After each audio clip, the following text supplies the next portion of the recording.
everyone, Gina here. I am back with a new tutorial using the materials found in the Songbird Blossom collection that just came out by Eureka Crystal Beads.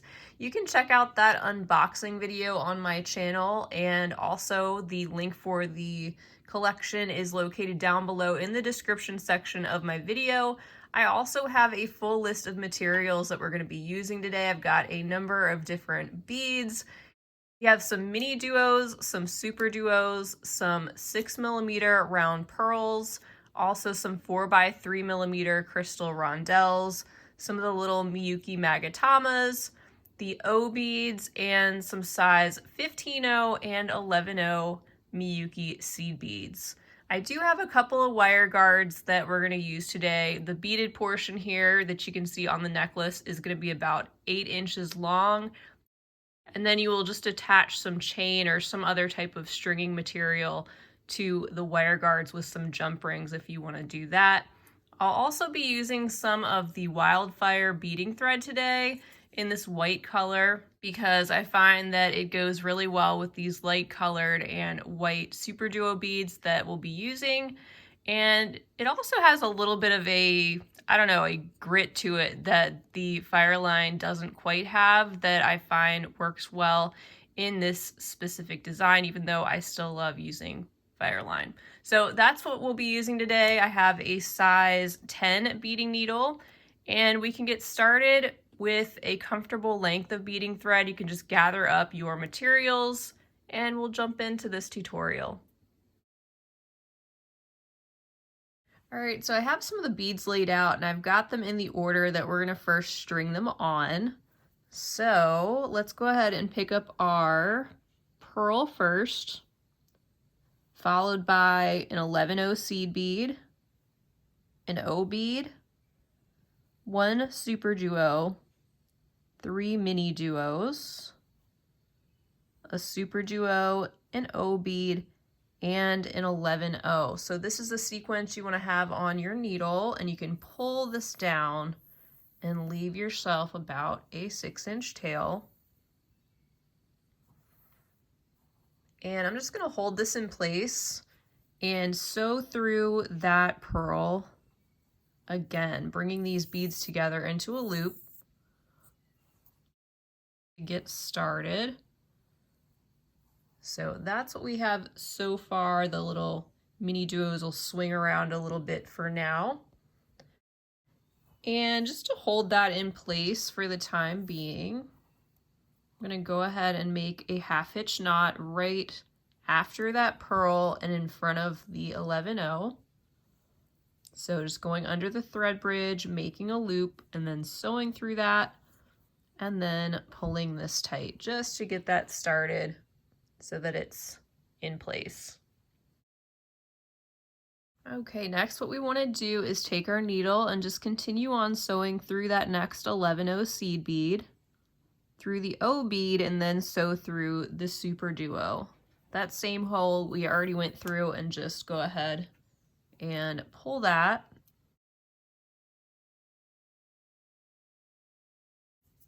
And now you can sew up through the open hole of that same SuperDuo bead and pull tight. At this point, we can grab our wire guard and we'll attach the wire guard right to the side of that SuperDuo. So I'm going to go ahead and just sew through one end of that and pull it down.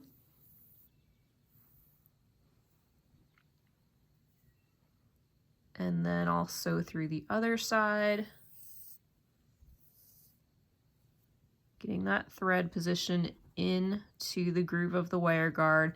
And then let's just sew around this at least 2 more times so that it is securely in place.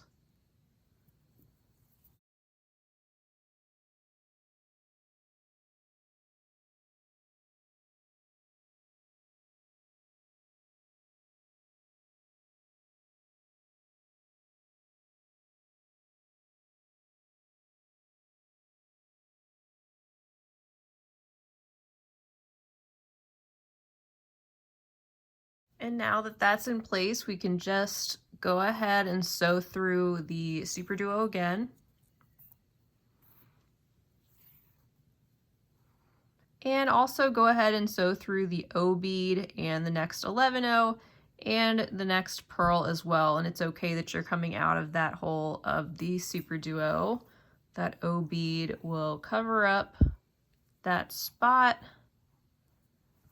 And just go ahead and pull your beads and everything tight at this point.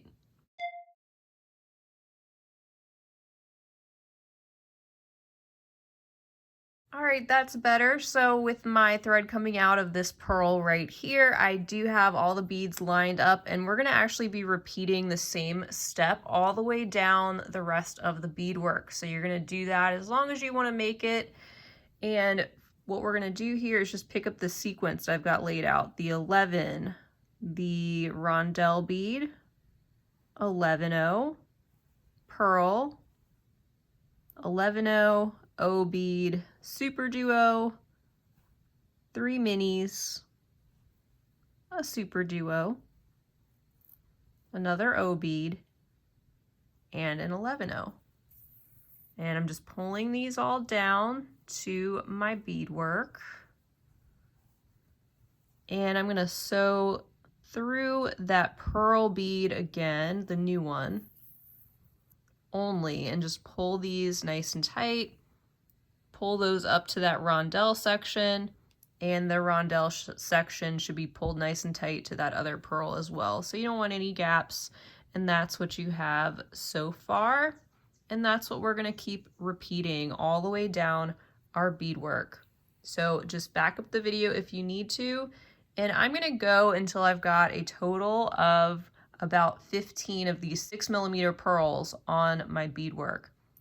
At that point, as we get closer to the other side, we'll meet back and I will show you what to do next. All right, welcome back. This is what you should have so far, and I'm coming out of this last pearl right here. Now we're gonna sew through the next 11-0 and the next O bead, and then sew through the outer hole of the next SuperDuo. This is where we can attach our other wire guard just like we did before, going through one side and just pulling that down towards the bead, and then sewing through the other side, and then just securing that by sewing around that about 3 times and just watching that thread, making sure it sits in there, and just making sure that wire guard is secure against that SuperDuo bead.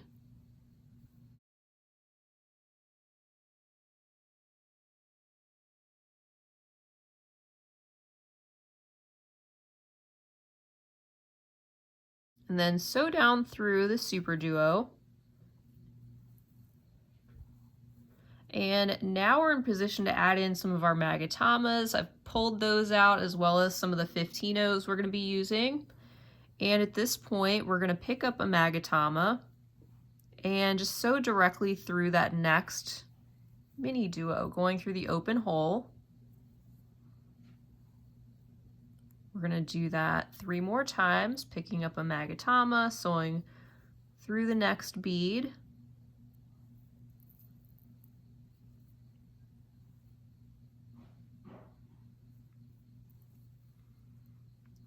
Just like that. You can pull that tight.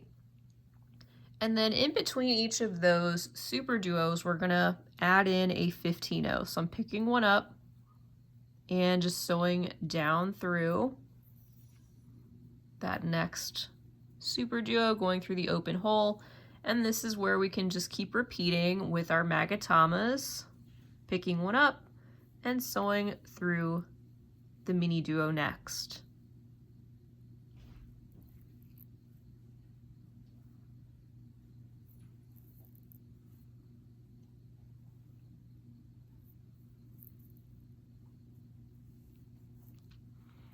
All right, here we are back to the SuperDuos and picking up a 15-0 down through the next bead.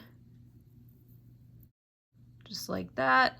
Pulling it snug and just being mindful of your tension as you're sewing the extra beads in and going in this other direction. You want to have a nice curve to this piece, but you don't want the beads to curl up too much. So just take your time and maybe take your hands and flatten this out gradually as you're adding beads down the beadwork.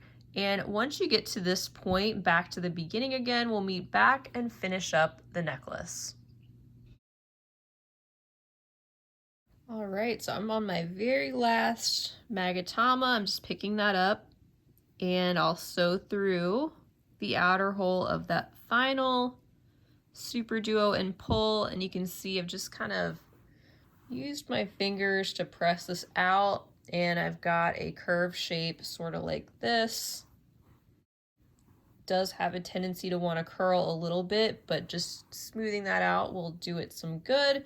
And then at this point, once all the beads are in place, you can just make a couple of half hitch knots and hide your thread by sewing through a few more beads. So I'm just making one there, and I'll go up through that O bead in the next 11O and probably make a little knot right here. And then I'm going to continue on with my little bit of working thread I have left, sewing through a few more beads. I'll do that a little bit more and then just trim off the excess. All right, so at this point your beadwork is complete. I've got the completed necklace here with the chain and findings attached to it, but here is a look at the beadwork. You can finish this up in all sorts of ways. And as a reminder, I just want to let you know you can find the link to the Songbird Blossom collection down below in the description section of my video. Pick that up while it is still available, and it will have all the beads you need to make one of these cute necklaces. And I do have another tutorial coming out with that collection as well. Thank you guys so much for joining me. I'm really glad that you're here, and I hope you enjoyed this tutorial. Let me know your thoughts down below in the comments section. Also, if you enjoyed this video, give it a big thumbs up, share it with your fellow beaders, and also feel free to subscribe to my channel while you're here. I would love to have you back. Until next time, I hope you have a wonderful rest of your day, and as always, happy beading.